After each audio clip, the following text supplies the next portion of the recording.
싸움을 시작하라입니다.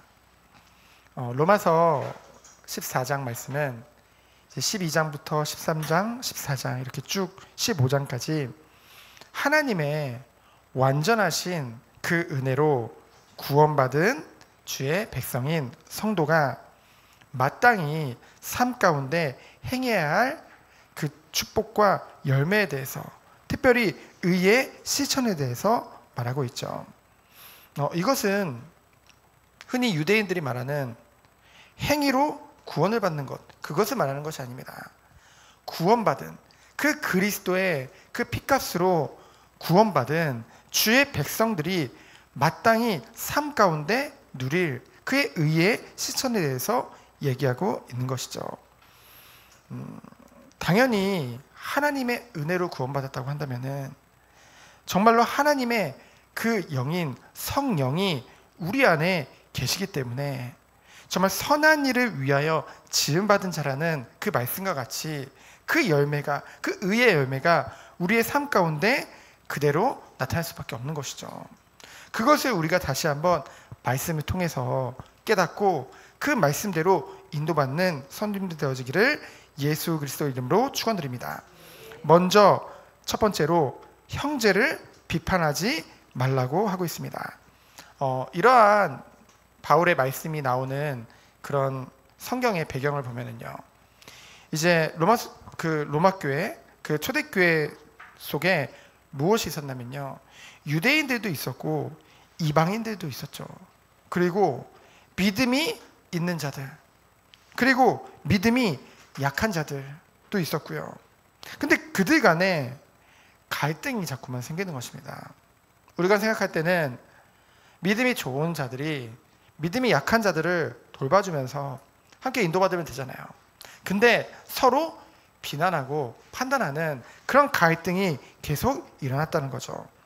그 자세히 그런 갈등의 원인들을 보면요, 그 이유들이 뭐였냐면요, 첫 번째로는 이제 유대교 속에 이제 속해 있다가 이제 복음을 듣고 이 교회로 온 사람들이 많잖아요.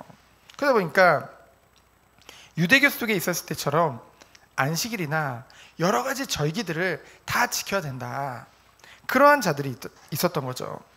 또 누가 있었냐면요, 이제 우리도 지금 시장에서 지금 정육점이나 마트에서 고기를 사다 먹는데 주로 이 시대에는 시장에서 판매하는 고기들을 갖다가 사 먹었는데요, 그 대부분의 고기들이 이제 이방 신들에게, 이교 신들에게, 우상들에게 바쳐졌던 제물이었단 말이에요.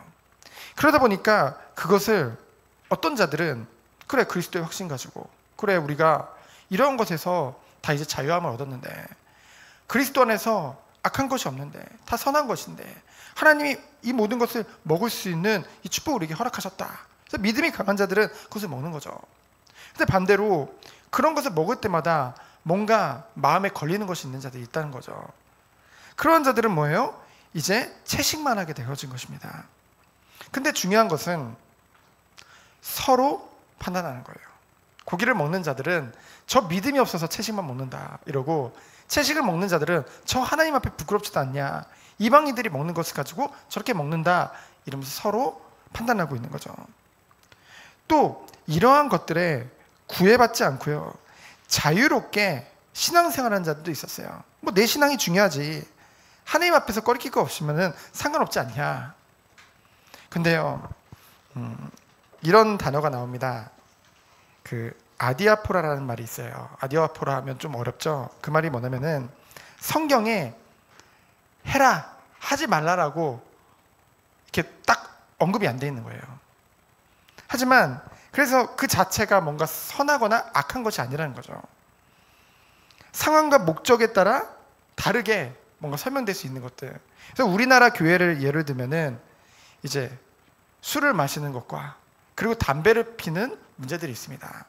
우리나라가 처음에 교회에서 술을 금하게 된 이유가 뭐였냐면요, 선교사님들이 봤더니 초기 한국 교회에서 선교사님들이 봤더니 이분들이 무슨 보릿고개다 뭐다 해가지고 막 굶으면서도 막 그 쌀을 갖다가 막걸리로 막 바꿔가지고 막 다 퍼 마시는 거예요. 뭔가 절제가 안 되는 모습들을 이제 선교사님들이 봤던 것입니다. 그래가지고 뭐예요? 이제는 그 술을 마시지 말아라. 그렇게 되었던 거죠.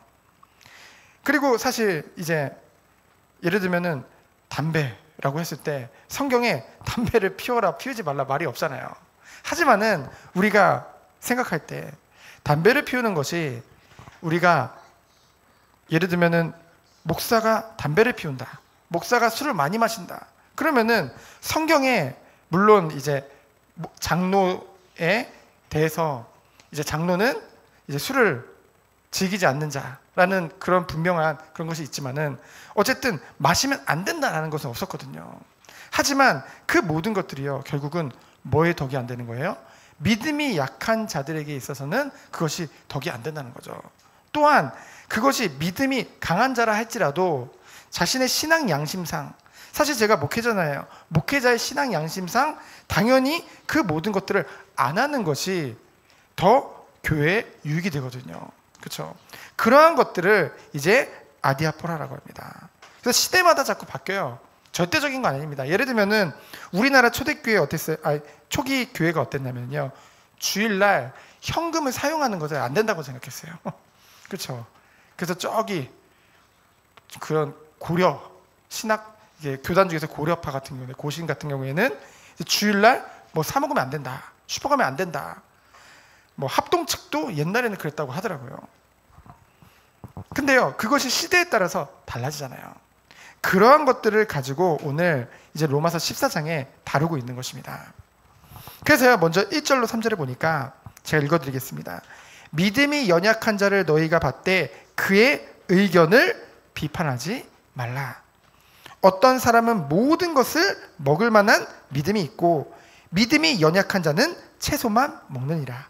제가 이제 시대적 상황을 아까 설명해 드렸으니까 무슨 말인지 알겠죠? 그리고 먹는 자는 먹지 않는 자를 업신여기지 말고 먹지 않는 자는 먹는 자를 비판하지 말라. 이는 하나님이 그를 받으셨음이니라. 그래서 중요한 건 뭐냐면요, 4절입니다. 남의 하인을 비판하는 너는 누구냐? 그가 서 있는 것이나 넘어지는 것이 자기 주인에게 있음에 그가 세움을 받으리니 이는 그를 세우시는 권능이 주께 있음이라. 이 말 뜻이 뭐냐면요, 우리가 형제를 비판하지 말아야 될 이유가 무엇입니까? 그 형제의 주인이 누구예요? 우리가 섬기는 주님이시죠. 하나님이시죠. 예수 그리스도죠. 그래서 결국은요, 하나님이 누구보다 그 형제의 그 연약함과 부족함을 누구보다 하나님이 아시거든요.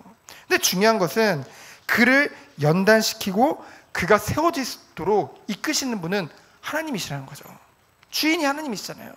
그러니 우리가 비판할 것이 아니라는 사실이죠. 왜요? 그것은 마치 하나님 보고 왜 그렇게 하십니까? 라고 말하는 것과 똑같기 때문에 그 주인이 누구인지를 우리는 집중해야겠죠. 그래서 우리 모든 형제는 그리스도 안에서 한 형제요, 하나님이 그 형제를 하나님의 시간표 가운데 세우고 계시는 것입니다. 그래서 그것이 우리가 봤을 때는 왜 저래? 라고 생각할 수 있지만은 그것이 그 형제에 있어서 하나님이 연단의 시간표를 줬을 수도 있는 거거든요. 결국은 모든 것을 협력하여 선을 이루시는 분이 하나님이시기 때문에, 그렇죠? 우리는 그것을 믿기 때문에 우리는 판단함으로 해서 우리가 그러한 하나님 앞에 오히려 넘어지는 그런 일을 행하는 것이 아니라 도리어 기도하면서 도와야겠죠. 그러면서 무엇입니까? 이러한 것에 있어서 가장 중요한 것이 6절로 8절입니다. 6절로 8절은 뭡니까? 이 모든 것이 누구를 위해서요? 주를 위하여 주께 감사하며 모든 것이 행해져야겠죠. 왜 그렇습니까? 8절에 보니까 우리가 살아도 주를 위하여 살고 죽어도 주를 위하여 죽나니 그러므로 사나 죽으나 우리가 주의 것이로도이다. 우리 말 너무나도 많이 들었죠. 성도는요, 예수 그리스도의 그 십자가에서 그 죽으심에 그 보혈로 말미암아 그 피값으로 주고 산 백성이라는 거죠.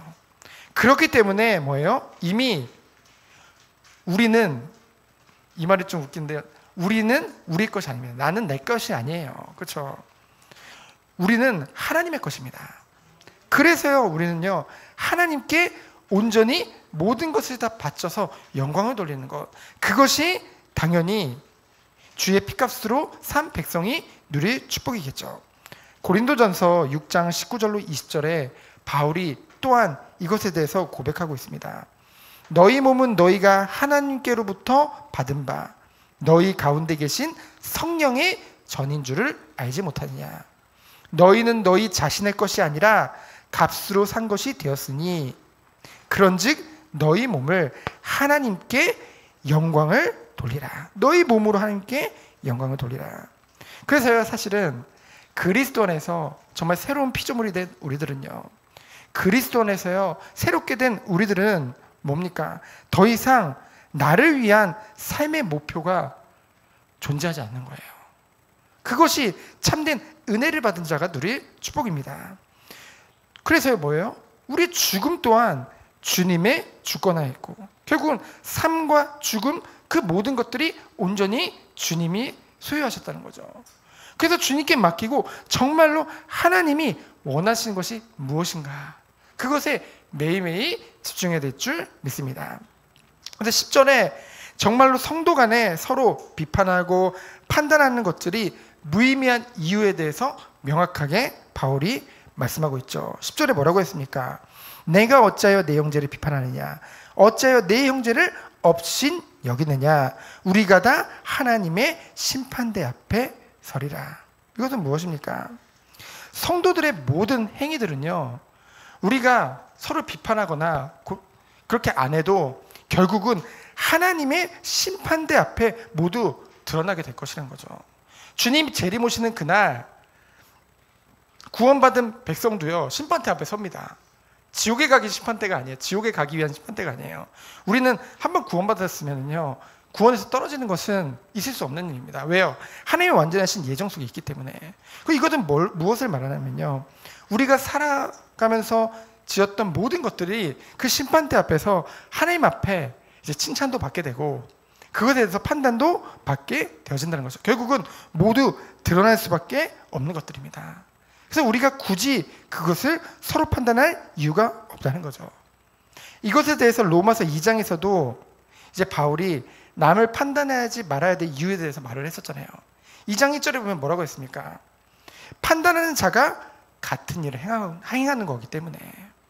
그리고 2절에 보니까 하나님의 판단이 진리대로 반드시 되어질 것이기 때문에 우리가 굳이 그 형제에 대해서 판단하는 그 하나님 앞에 죄를 지을 필요가 없다는 거죠. 이거는 뭐 이것 때문에 지옥 간다 그걸 말하는 것이 아닙니다. 굳이 우리가 남을 비판하면은 우리 영이 상하잖아요, 결국은. 그렇죠? 그런 짓을 할 필요가 없다는 거죠. 굳이 영적으로 손해볼 필요가 없는 거잖아요. 그러면서 두 번째로 화평과 덕을 세우는 것에 힘쓰라고 말하고 있습니다. 13절로 23절이죠. 13절에 보면은 정말 그리스도 안에서 장성한 자들, 정말 영적으로 성숙된 사람들이 누리 축복에 대해서 나옵니다. 뭐라고 합니까? 그런즉 우리가 다시는 서로 비판하지 말고 도리어 부딪힐 것이나 거칠 것을 형제 앞에 두지 아니하도록 주의하라. 오히려 연약한 자들이 그것 때문에 시험되지 않도록 정말로 우리가 은혜를 가진 자로서, 더 먼저 된 자로서 먼저 우리가 그 축복을 누리라는 거죠. 어쩌면 배려해주고 영적으로 도와주고 정말 기도해주고 그 축복을 누리라는 것입니다. 그래서 뭡니까? 내가 주 예수 안에서 알고 확신하노니 무엇이든지 스스로 속된 것이 없으되 다만 속되게 여기는 그 사람에게는 속되니라.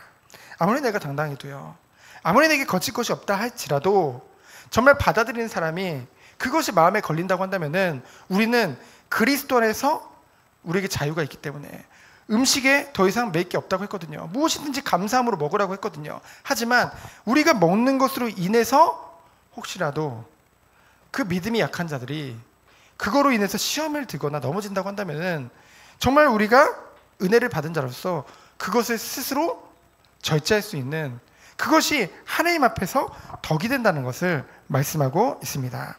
그래서 뭡니까? 구체적인 예로 음식에 대해서 말을 하고 있는데요. 여러 가지 음식에 대해서 말을 하고 있는데요. 그것은 이제 본문 말씀을 보면 되거든요. 결국은 무엇을 말하느냐? 이런 모든 것의 행함에 있어서 우리의 기본이 뭐예요? 새 계명은 너희에게 주노니 형제를 사랑하라라고 했잖아요. 그 정말로 우리가 그 영혼을 사랑하는 마음을 가지고 그 형제를 사랑하는 마음을 가지고 나의 유익보다 내 자유보다 정말 그들의 그런 하나님 안에서의 시험되지 않게 하는 그것이 더욱더 덕을 세우는 것이기 때문에 그것에 힘쓰라는 그것을 말씀하고 있는 것입니다. 그래서 18절에 보면은 우리 교회 이제 표가 그리스도 안에서 섬기는 교회잖아요. 그런데 그리스도를 섬기는 자는 하나님을 기쁘시게 하며 사람에게도 칭찬을 받는다고 했는데요. 이건 뭡니까? 왜 진정 그리스도를 섬기는 자는 하나님도 기쁘게 하고 사람에게도 칭찬을 받나요? 바로 사랑으로 행하기 때문입니다. 나만 생각하는 이기주의가 아니라요. 정말로 내 믿음만 옳다, 그것을 주장하는 것이 아니라요.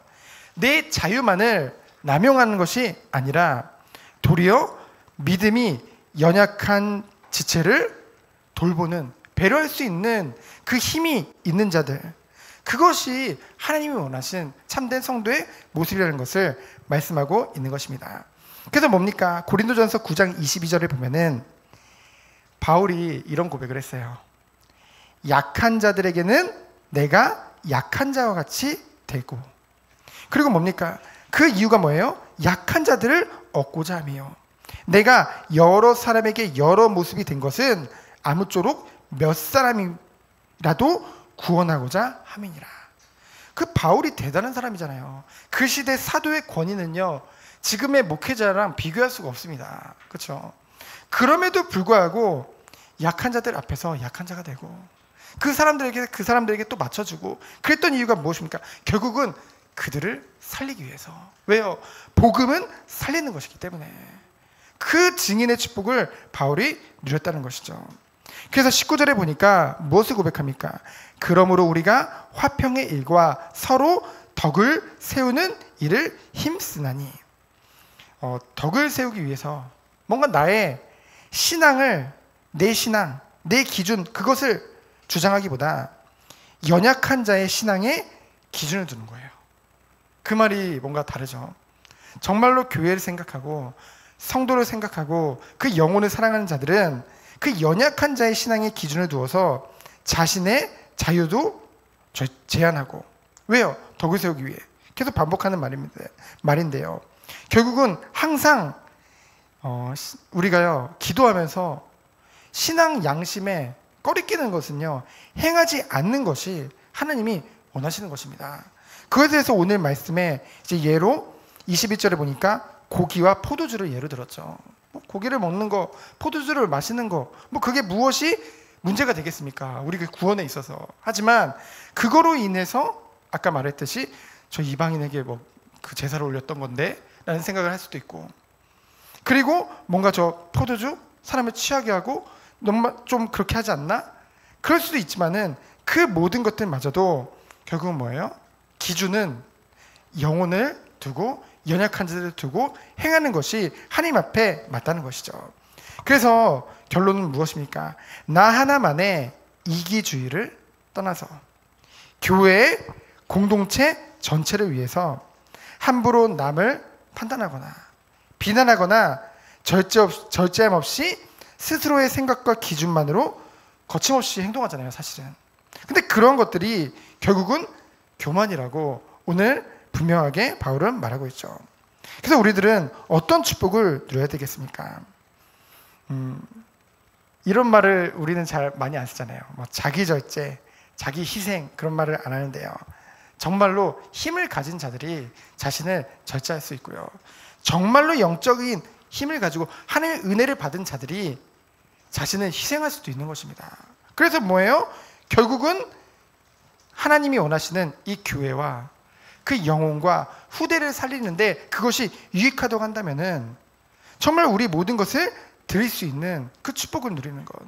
그래서 그런 한 사람 한 사람이 교회를 이루면서 나아간다고 한다면은 그 교회는 그 누구도 이기지 못하겠죠.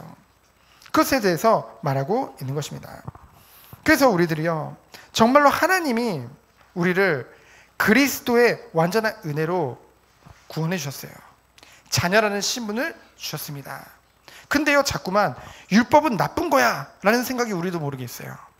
우리는요, 정말 율법주의자가 되면 안 되지만은 율법 폐기론자가 되면 안 되거든요.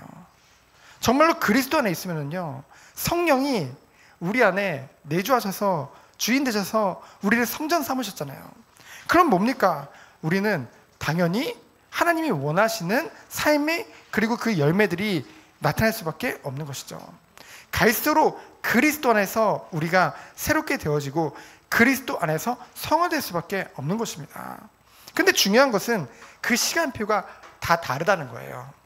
그래서 뭐예요? 오늘 말씀을 통해서 우리가 먼저 된 자로서 정말 우리가 은혜를 받았다고 한다면은 정말로 그들 영혼을 놓고 기도하면서 돕고, 결국은 나 개인의 그런 신앙의 자유도 중요하지만은 그리스도 안에서의 그런 자유도 중요하지만은 공동체를 위해, 전체를 위해서, 그리고 우리 후대들을 위해서는 그 모든 것도 다 내려놓고 하나님이 원하시는 응답을 누릴 수 있는 것, 그것이 우리가 누릴 축복인 줄 믿습니다.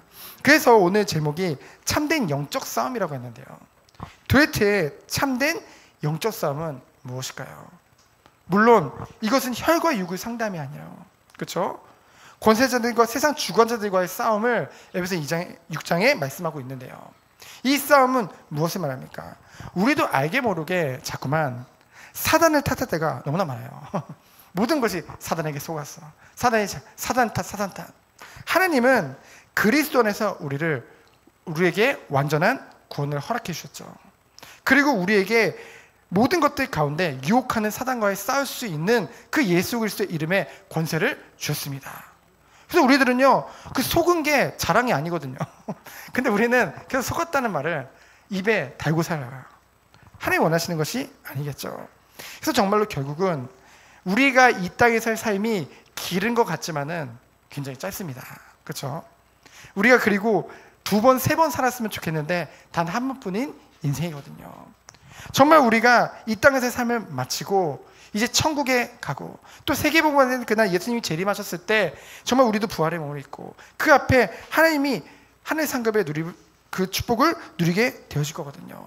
그래서 우리들은 그것을 바라보면서 매일매일을 최고의 영적 싸움을 싸우면서 우리의 삶을 허비하는 것이 아니라 정말로 하루라도 빨리 주 앞에 바로 서가지고 정말 주님이 원하시는 심부름을 하는 것, 그것이 하나님이 원하시는 성도의 모습이요 교회의 모습인 줄 믿습니다. 자꾸만 성도님들도 그렇고 교회도 그렇고 결국은 너무나 부족한 게 많다 보니까 그것을 추구하면서 사는데요, 결국은 그리스도 안에서 하나님은 우리에게 모든 것을 주셨고 그리스도 안에서 승리할 수밖에 없는 그 비밀 또한 우리에게 주셨고요. 그래서 우리는 뭐만 하면 돼요? 영적 싸움 속으로 들어가기만 하면 됩니다. 그러면 그 모든 것 가운데 하나님이 준비해 두신, 예배해 두신 모든 축복을 우리가 누리게 되어진다는 것이죠. 그래서 정말로 이 힘을 가지고, 이 축복을 가지고 교회를 세우며 전체를 세우는 그 응답이 우리 모든 성도님들 한 분 한 분에게 있기를 예수 그리스도 이름으로 축원드립니다. 이 시간 기도합니다. 하나님 감사합니다. 하나님이 원하시는 참된 영적 싸움이 우리 모든 성도님들에게 시작되도록 주께서 축복하여 주옵소서. 살아계신 예수 그리스도 이름으로 기도합니다. 아멘.